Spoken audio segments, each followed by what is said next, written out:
3 लोगों की अब तक गिरफ्तारी कर ली है, लेकिन ये माना जा रहा है कि चौथा आरोपी है वो भी गिरफ्तार किया जाएगा। आपको एक एक करके नाम बताते हैं। निशा सिंघानिया की अगर बात करें, निकिता की माता है, प्रयागराज से गिरफ्तारी हुई है। आपने देखा कि बाइक से भागते हुए भी नजर आई थी, देर रात का वीडियो भी सामने आया था। इसके अलावा अगर बात करें तो अनुराग सिंघानिया की बात करें, प्रयागराज से इसकी गिरफ्तारी हुई है। ये भाई है निकिता का और निकिता की गिरफ्तारी गुरुग्राम से हुई है। तो ये जानकारी इस वक्त हम आपको दे रहे हैं कि एक तरफ गुरुग्राम से निकिता की गिरफ्तारी हुई है और निकिता की मां और निकिता का भाई जो है वो प्रयागराज से गिरफ्तार किया जा चुका है। लेकिन अब खबर ये मिल रही है कि जल्द ही चौथा आरोपी भी गिरफ्तार किया जाएगा। उसकी गिरफ्तारी भी संभव इस वक्त मानी जा रही है।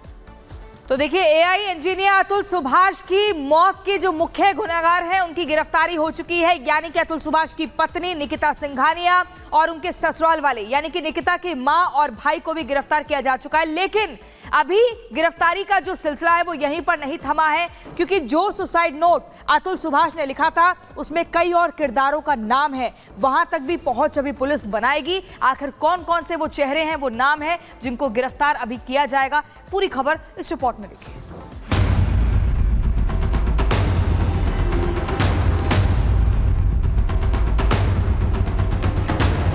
बेंगलुरु में आत्महत्या, ससुराल वालों पर शिकंजा। अतुल सुसाइड केस, गुरुग्राम से पत्नी अरेस्ट। सास और साला प्रयागराज से गिरफ्तार। गिरफ्तारी 3, आगे क्या सीन? जिस केस ने पूरे देश को झकझोर कर रख दिया, जिस 24 पन्ने का सुसाइड नोट, हर सवा घंटे के वीडियो ने समाज और सिस्टम पर कई सवाल उठाए, आज उस केस में पुलिस को एक बड़ी कामयाबी मिली है। जिस AI software engineer Atul Subhash ने सुसाइड में अपने ऊपर हुए अत्याचार का पूरा कच्चा चिट्ठा खोला था, जिस अतुल सुभाष के लिए पूरे देश में न्याय की मांग उठ रही है, उसी सुसाइड केस में 3 आरोपी शिकंजे में आए हैं। बेंगलुरु पुलिस ने अतुल की पत्नी समेत 3 लोगों को गिरफ्तार किया। पुलिस ने पत्नी निकिता सिंघानिया को हरियाणा के गुरुग्राम से गिरफ्तार किया। वहीं निकिता की मां और अतुल सुभाष की सास निशा सिंघानिया और साले को उत्तर प्रदेश के प्रयागराज से अरेस्ट किया है। पुलिस आगे की कार्रवाई कर रही है। साथ ही टारगेट पर वो 2 और आरोपी हैं, जिनके नामों का जिक्र अतुल सुभाष ने अपने सुसाइड नोट में किया है। इन्हें भी जल्द ही धर दबोचने के लिए पुलिस फुल एक्शन मोड में है।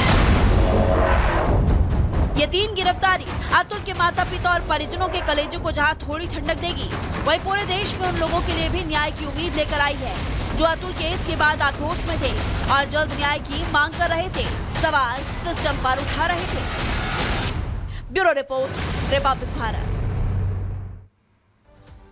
और हमारे साथ विकास मोदी जी जुड़ गए हैं, अतुल के भाई हैं, इनसे भी बातचीत करेंगे। राघवेंद्र हमारे साथ ग्राउंड से जुड़े हुए हैं जौनपुर से। विकास, सबसे पहले आपके पास आते हुए, विकास देखिए, जिस तरीके से अब गिरफ्तारी तो हो गई है, निकिता की मां को भी अरेस्ट कर लिया गया है, भाई को भी अरेस्ट कर लिया गया है, लेकिन और कितने चेहरे हैं जिन्हें बेनकाब अभी किया जा सकता है और कौन कौन संदिग्ध आप मान रहे हैं?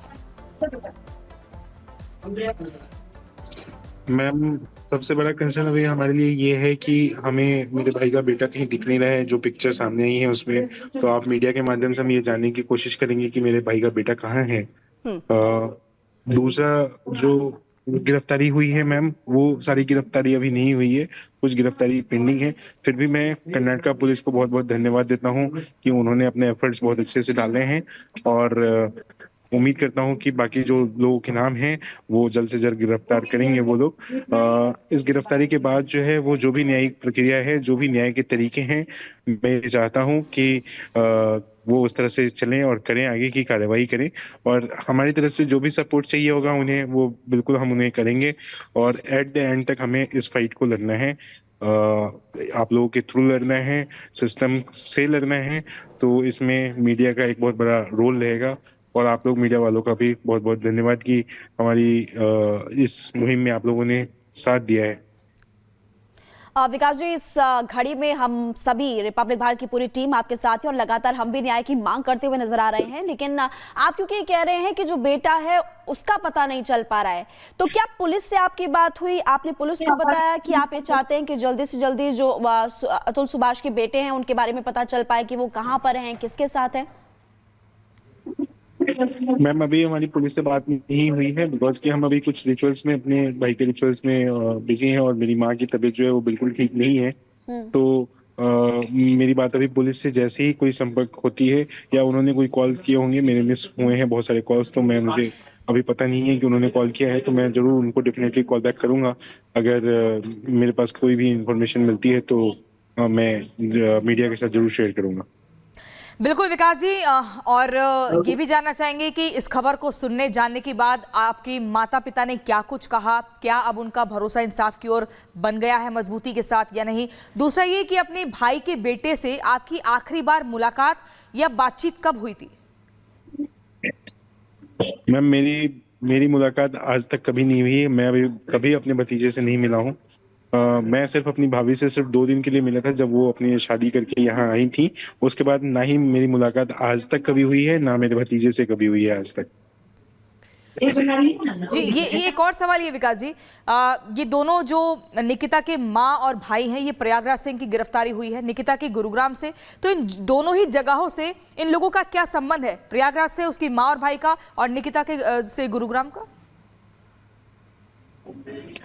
मेरे हिसाब से मेरे भाई ने अपने उस वीडियो में बताया है कि वो गुरुग्राम के किसी कंपनी में काम करती थी, तो शायद गिरफ्तारी वहीं से हुई है उनकी माँ जौनपुर में। कुछ दिन पहले आप मीडिया वालों की तरफ से ही हमारे पास वो थी कि वो जौनपुर में ही हैं, बट वो भाग के प्रयागराज कैसे आई हैं, किसके पास आई हैं, ये मुझे नहीं पता है। जैसे वो कुछ मुझे पता लगेगा तो आई विल डेफिनेटली। क्या कोई रिश्तेदार वहां पर रहते हैं? कोई रिश्तेदार आपके या उनके ऐसे जिनके बारे में आपको पता हो और उन्हीं के घर पर वो पनाह लेने के लिए गई हूँ? मैम मुझे ऐसा कोई पता नहीं है कि उनके रिश्तेदार कहाँ रहते हैं या नहीं रहते हैं। ये पुलिस बेहतर आपको बता पाएगी कि वो किनके घर पे थे या नहीं थे। मुझे अभी तक कोई जानकारी नहीं है कि वो किनके घर में रुके हुए थे, कहाँ रुके हुए थे। आप ही लोगों के माध्यम से हमें ये पता चला है कि प्रयागराज से उनकी गिरफ्तारी हुई है। ठीक है विकास जी, बहुत बहुत शुक्रिया आपका हमारे साथ जुड़ने के लिए, अपनी बातों को रखने के लिए। और रिपब्लिक भारत की टीम लगातार आपके साथ थी, आपके परिवार के साथ है और रहेगी, क्योंकि इस मुहिम को लगातार हम चला भी रहे हैं और दिखा भी रहे हैं कि जो खबर है उसमें जो मुख्य आरोपी हैं उनकी गिरफ्तारी हो चुकी है।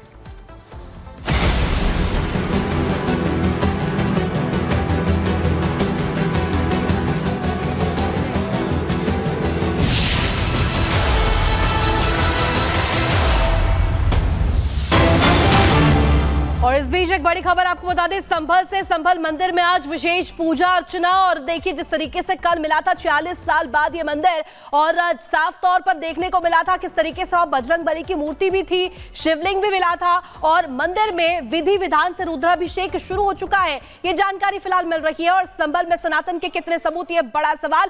काजल का एक बार रुख कर लेते हैं। काजल हमारे साथ जुड़ी हुई है संभल से। Over to you Kajal.